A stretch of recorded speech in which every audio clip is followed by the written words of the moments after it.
Welcome back in, ladies and gentlemen, boys and girls, RFQ Refugees podcast. We have a very, very special guest on the line, a now three-time guest on the show, Ryan Martin, coach of Loudoun United. Ryan, how are you doing, my friend? How are you hanging in there? Yeah, well, do I get like a plaque on a wall somewhere or something for being a three-time guest, or is there like an award? You were talking to Felipe. He's a two-timer as of last week, and I think I mentioned a gold jacket or a green jacket.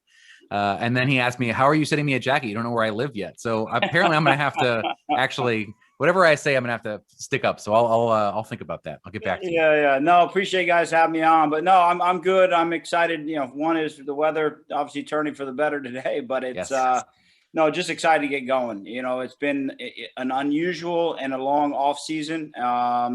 And the season couldn't get here, soon enough. And, we officially start, we basically been going through the isolation protocols, and we start officially on Thursday. So we're excited, and I'm excited. It's just been too long. How many players are you going to have in camp when you break? So we'll end up, when we start up, we'll have 23 players in camp. Much like the first team taking some of our guys, we brought up some guys from the academy to give them an opportunity and to see where they are really, and to see if they can contribute this year, and give them like a little bit of a taste and go from there. But yeah, 23 guys as we head into camp this week. Ted, I'm gonna ask the question that everyone has been asking us to ask, and I know, and Ryan, you may not know the answer to this yet, so totally fine to say I don't know. Everyone has been asking, has there been definitive protocols from MLS or USL about interseason loans between the clubs? Has that been sorted out yet? It was fun. It was Stuart Mayers and I, our technical director, did a press conference yesterday and got the same question, obviously, but it's nothing has been officially given to us by either league as of right now.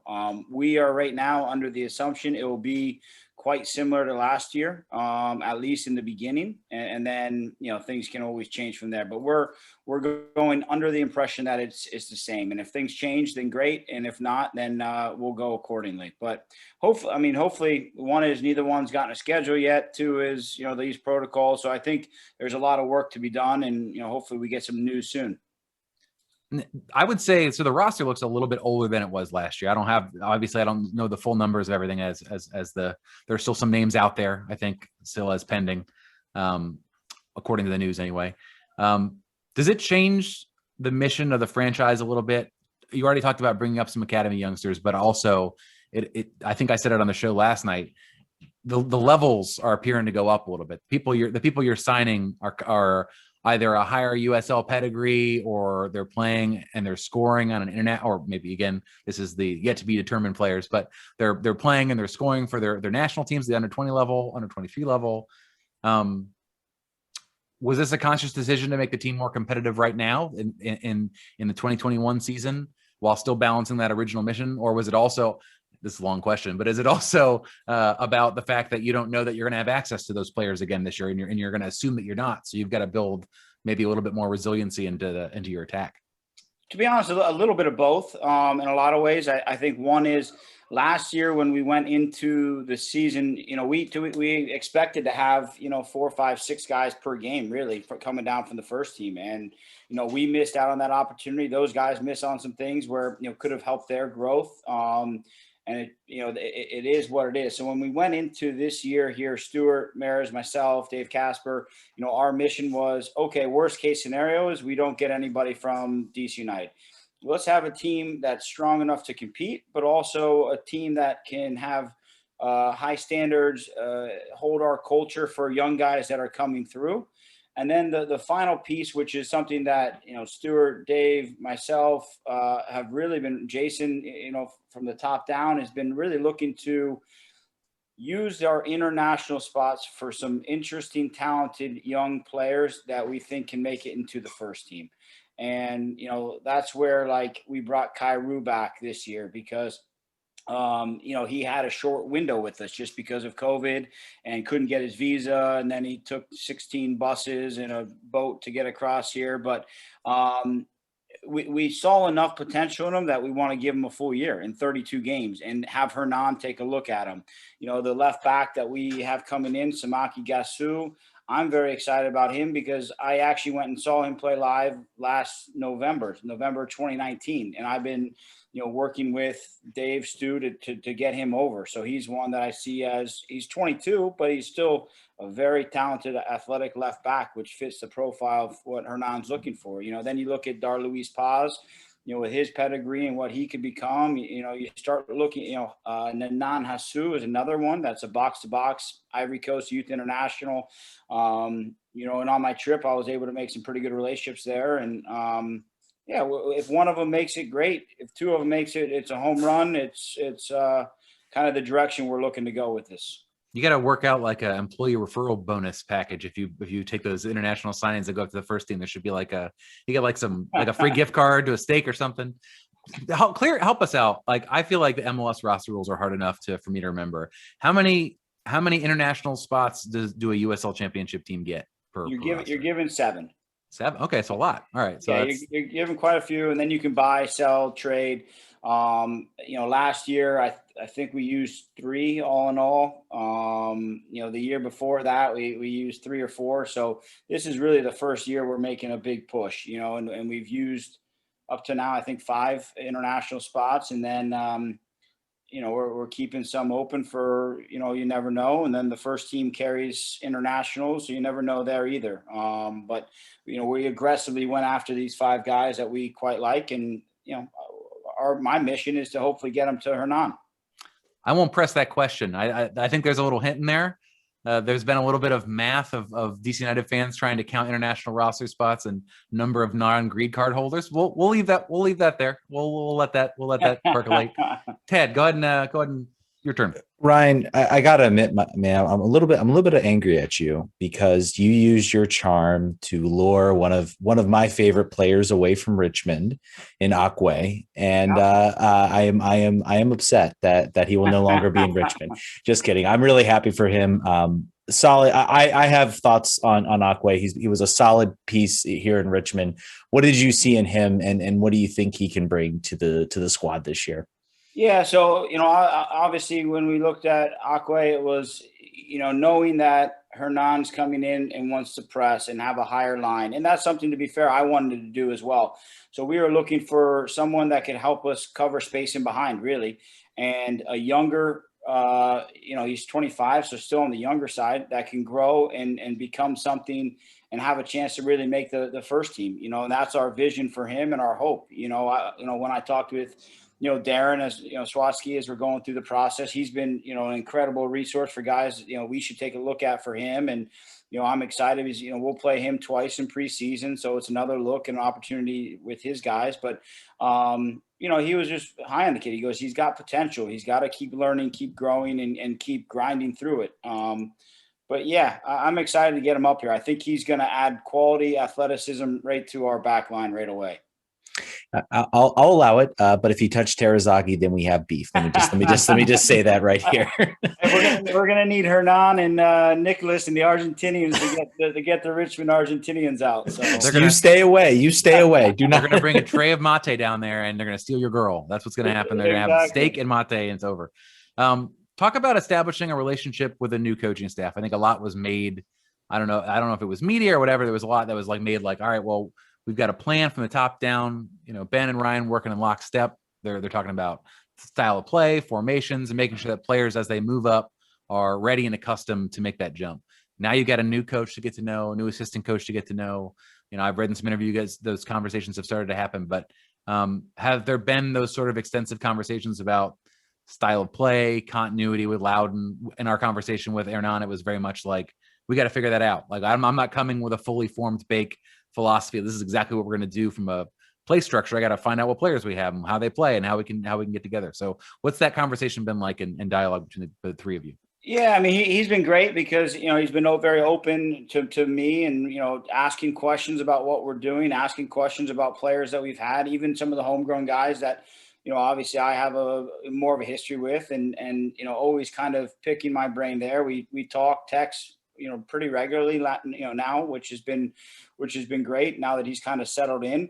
The big one I think is, one is with the way he kind of sees it. I kind of see in the game in a similar fashion. When Ben was here, we had an ideal way of playing, from a club philosophy and the way everybody wanted to do things.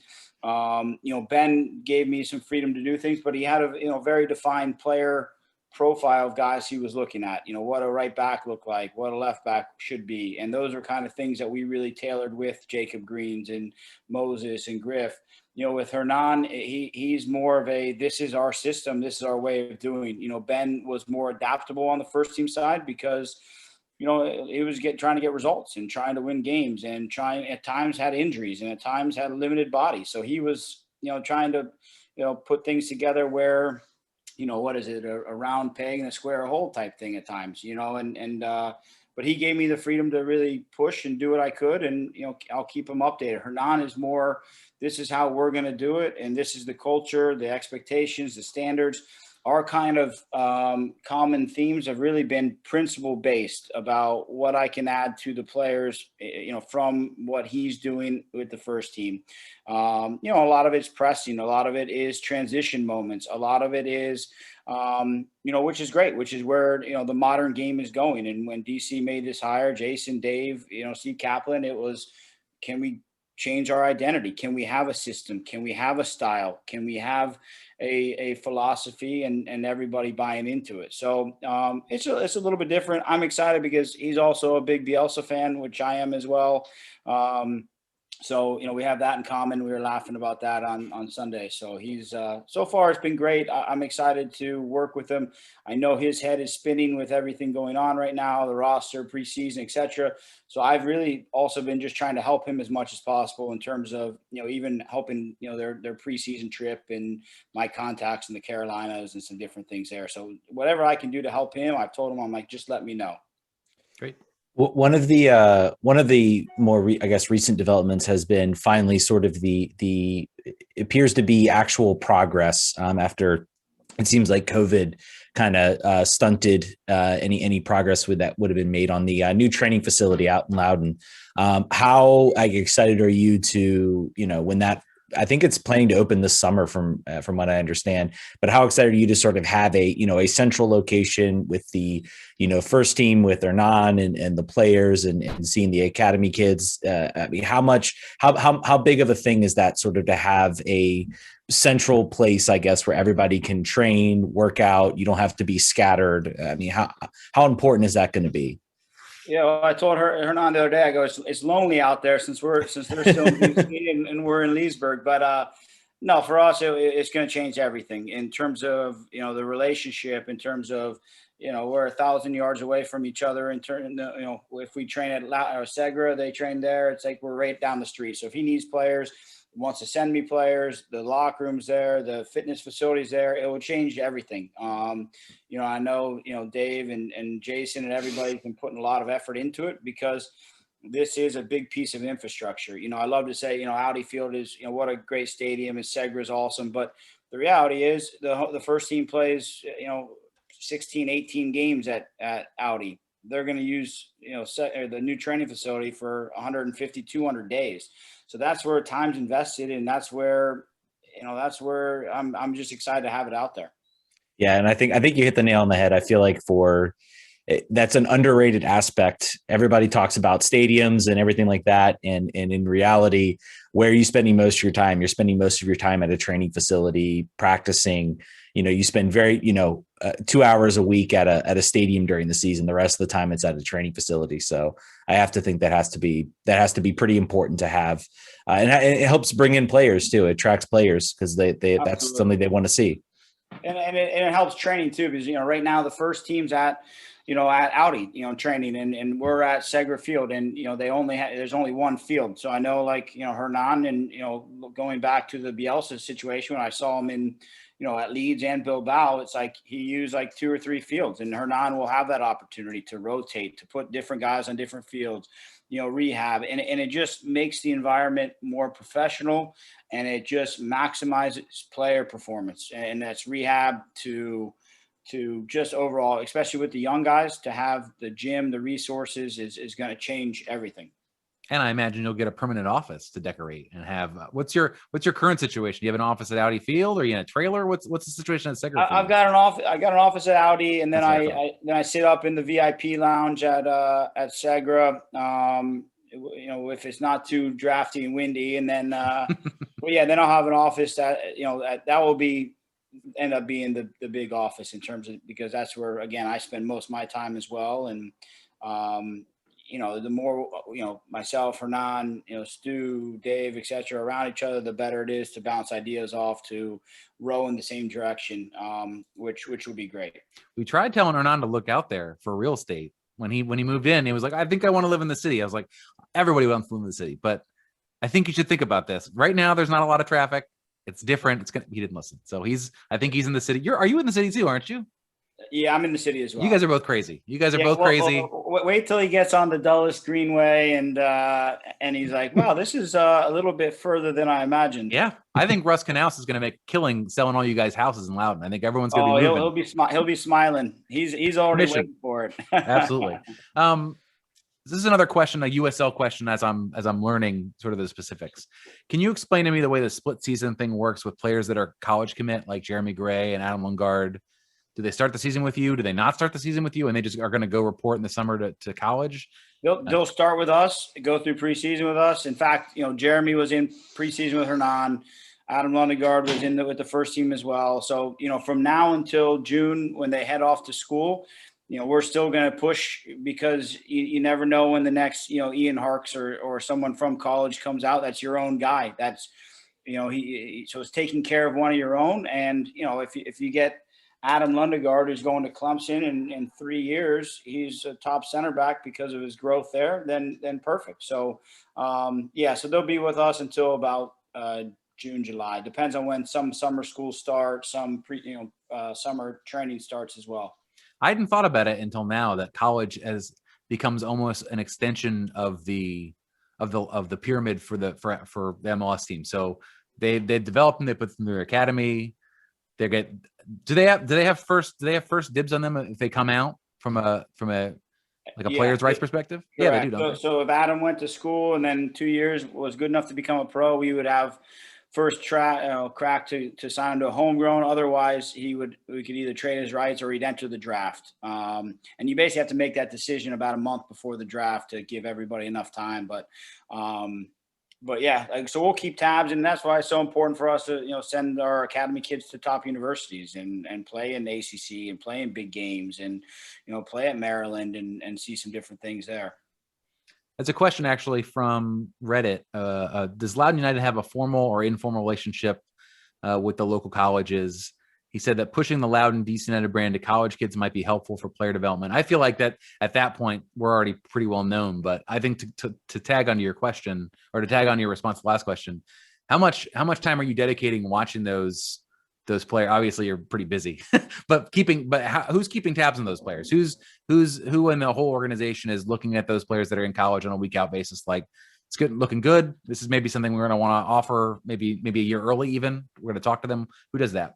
Yes, and Stuart, myself, Dave will, Casper will watch quite a bit. But typically Stuart and myself watch quite a bit of games, and I've still got a lot of friends in the college game. So, like last Friday, I threw on, Pitt UNC, just to catch a game and see what's out there. And so we stay, I at least stay pretty on top of at least the ACC at the very least, just with my background and stuff like that. But it's one of those ones where I'll keep tabs on Adam, Jeremy, they're going to top programs and playing in big games. So, who knows? It could go for, like Derek Etienne, who went for, 1 semester and then left and, didn't work at, Red Bulls, but ends up with the crew. But it's, everybody has their own path, and that's where, just because Adam's going to Clemson or Jeremy NC State, it's not that they're not going to be a pro, and it's not that they're not going to be a pro here. So we'll keep tabs and tracking them.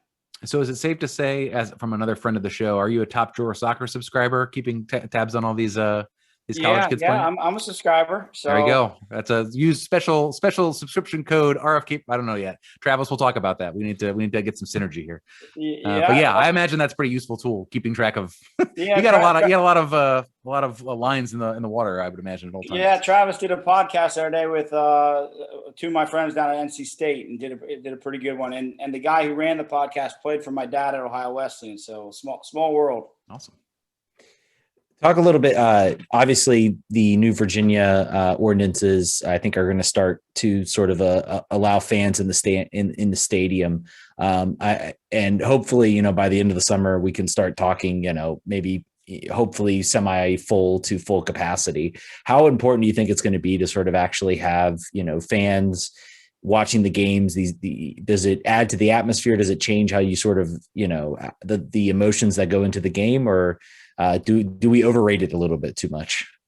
No, I think fans are a massive part of the game, and whether it's 500 people or it's 25,000 people, it's it's in a lot of ways at the professional level, it's what makes it. It's like you watch games on TV, and they're still good games, but they're not the same without the atmosphere, the fans, the crowd, the passion, the supporters of their own clubs, and so I can't wait till. Like I said, if it's 50 people, 100 people, whatever, we'll welcome back, and obviously make sure safety is a priority. But yeah, we miss fans, and I think everybody in the world of soccer is dying for fans to come back. I think Liverpool's missing the Kop end very much so right now with how they've been playing. I think Klopp is trying to find a way to get some of them in. Yeah.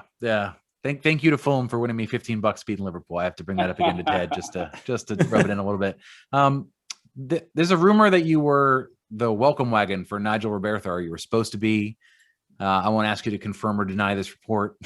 I think it was a golf thing. How much of your role has been scouting? And I thought that one was particularly interesting, if true, because does your presence have by necessity mean that the player is being considered as more of a tweener, as more of a maybe playing between both rosters?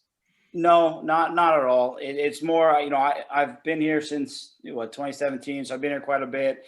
So I've done quite a bit of scouting for Stuart, Dave. Obviously, being a smaller organization in terms of the number of people in those roles, it's you're always wearing multiple hats. But yeah, for me, I went out to the college combine to scout there. I've been doing some scouting on for whatever they need, just to get more eyes on people. And I think the more eyes you have on these guys, the more discussions can happen. And then it becomes, all right, Hernan, does it fit into your profile? What are they like as people?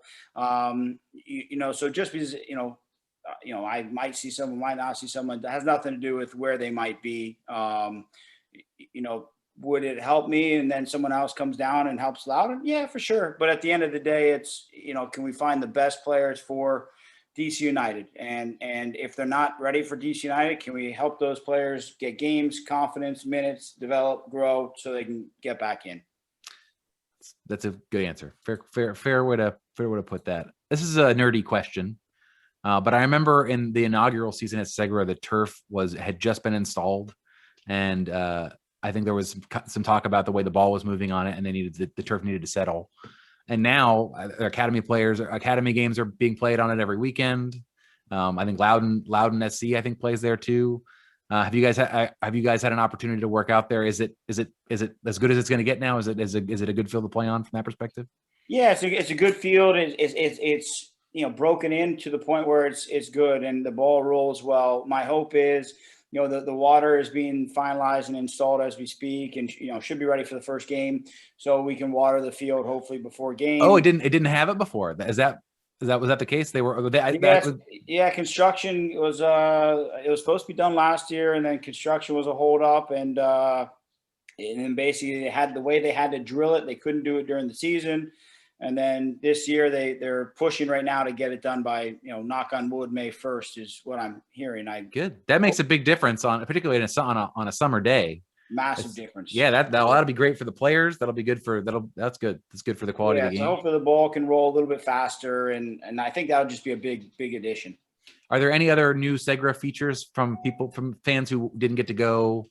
I guess last year there were a couple home games, but obviously attendance was capped. Yeah, they're going to have the bathrooms installed, I believe, this year. Like, so full, no more porta john, parks. The concession stands will be up and running. The locker rooms will be finished with showers and running water. So they're making some pretty big progress. And then I think at some point the press box will be up, as we get into the season. They're talking about a new scoreboard. So there's been some pretty good, some pretty good movement with things. I think it's good that now, obviously, with DC United out there, it's just everybody's kind of in the same area. So it's not like we're out by ourselves. Dave, everybody sees what's going on, and it's going to be a very fun park to play in. A very, once it gets all up and running this, by May, we'll be in a really good place, I think.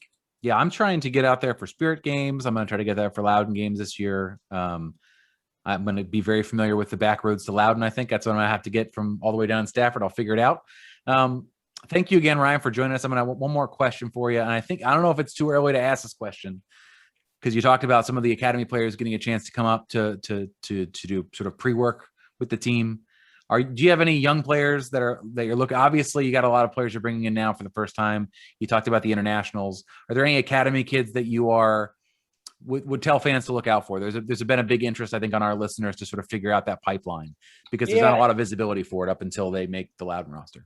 Yeah, for sure. I think for us, last week we had two just academy kids in with Hernan in the first team. So we had Owen Walls and Troy Matingu, who are both big center backs. Owen's very, very good on the ball. Troy is very physically gifted. I think those are two guys that are going to jump in right with me. Owen's still with the first team training, but other than that, Troy will jump back into me. Mateus Johannes is another 6, kind of in the mold of Jeremy Garay, who's going to be with me basically full time. And then there's like an attacking, he's a winger, a 10, Bucci, who plays with the U17 team. That's shown really well in trainings when I've had him. I started doing Monday trainings with the top academy kids just to get a look before heading into this week. So that will be the group that joins us immediately. And then, we'll kind of see how they progress, see how they do with things. Another kid that aged out of our academy, but is still of academy age, is Justin Rainey, who is an 03 and a talented kid and jumped into the roster late last year, but I'm hoping he's going to make a push this year to get some minutes as either a right back or right winger. He was always in that group with Moses and Griff and those guys, and an interesting piece as well. So those are the kind of the big ones that I would take a look at. I think those guys can hopefully break their way in. I'm extremely upset that there are players born my high school graduation year that are old enough to play for, and I'm it's only going to get worse, but it's crazy when I start seeing, 04s, 05s, 06, I'm like, wow, this is, where did time go? It's not great. It's not great at all. No. Yeah, I'm seeing I just turned 30, and then I ref soccer for a living. And so they had I think it was like the Jefferson Cup in Richmond, and they had the 2006 to 2011 was the young age group, and I'm just like, oh man, no, I'm not ready for this. I'm not ready for this. That's too young. So Ryan, thank you so much for joining us on the show. Always a pleasure to have you on, and we're looking forward to the start of the season. No, thanks for having me on and you guys' support, and just let me know when to pick up the plaque for the third time. It's coming. We will let you know. We'll get your address after the show, sir. We'll make it happen. Or at least a sticker or something. Yeah. Thanks, guys. Thank you.